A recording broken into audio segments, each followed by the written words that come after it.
Diabetes के कारण सबसे कॉमनली जो लोग हमें देखने को केसेस मिलते हैं, ड्राई स्किन एडल्ट्स में जब भी दिखता है तो हम डायबिटीज़ का शक करते हैं।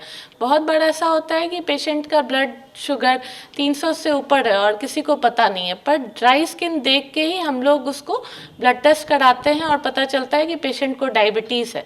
तो यह एक ऐसा लक्षण है जिसमें ड्राइनेस बहुत ज़्यादा दिखता है और उस ड्राइनेस के कारण भी खुजली होती है और उस खुजली के कारण भी बहुत तरह के एक्जिमा बनते हैं डायबिटीज़ के पेशेंट में। जी मैम, ये किस तरीके के एक्जिमा होंगे, क्या होंगे इनके लक्षण, कितनी तकलीफ दे सकते हैं? ड्राइनेस के कारण बहुत तरह के एक्जिमा होते हैं, जैसे कि नेमुलर एक्जिमा, वो सब पैरों में ज़्यादा दिखते हैं।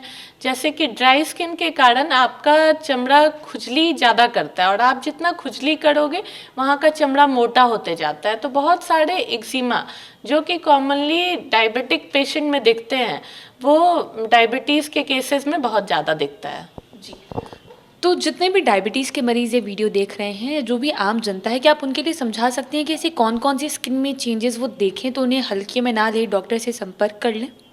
जब भी आपको दिखे कि आपका शुगर अनकंट्रोल्ड है और आपको स्किन में खुजली हो रही है जो कि नारियल तेल लगाने से भी ना कंट्रोल हो रहा है, तो आप अपने डॉक्टर के पास जाएं और अपने खुजली का जांच कराएं, क्योंकि बहुत बार डायबिटिक पेशेंट में इचिंग जो होती है वो इतना सिवियर होता है कि उसे कंट्रोल करना मुश्किल हो जाता है।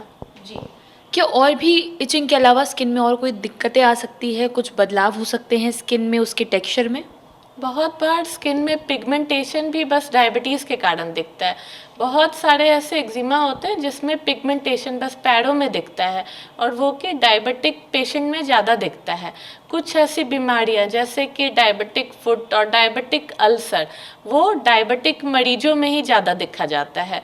तो अगर आपको लगे कि आपका पैर सुन्न जैसा फील होता है और उस सुन्नता के कारण पैर में अल्सर बन रहे हैं, तो तुरंत अपने स्किन डॉक्टर को दिखाएं।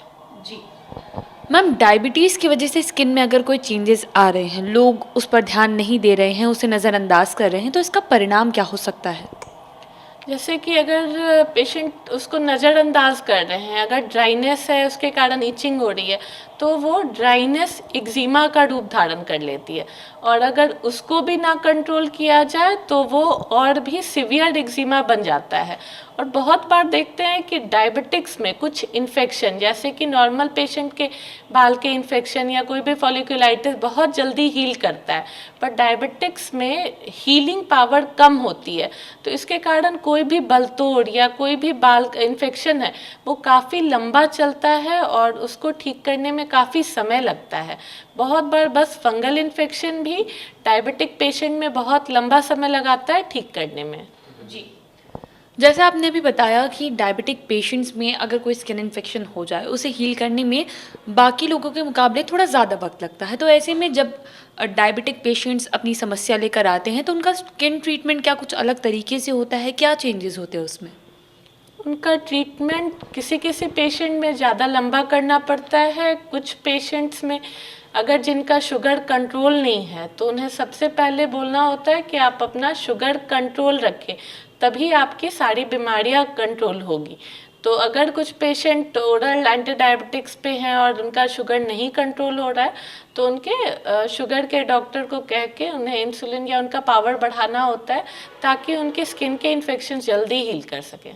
जी, अगर डायबिटीज़ की वजह से स्किन में इन्फेक्शन होने लग गया है, तो क्या इसे दवाओं से वहीं पर रोका जा सकता है या फिर ये वक्त के साथ धीरे धीरे और ज़्यादा बढ़ता ही जाएगा?